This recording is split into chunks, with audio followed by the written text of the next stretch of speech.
To view your certification profile, start by logging into your account. From your profile page, click My Certification Profile on the left side navigation column. Your current certifications will display. To see more detail, click the arrow on the right side of the box.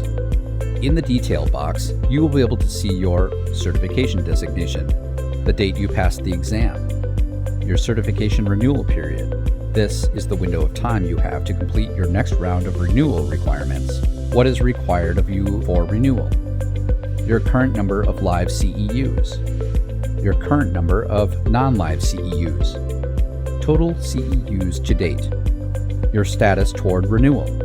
Note that once your status is complete, you are eligible to pay your online renewal fee.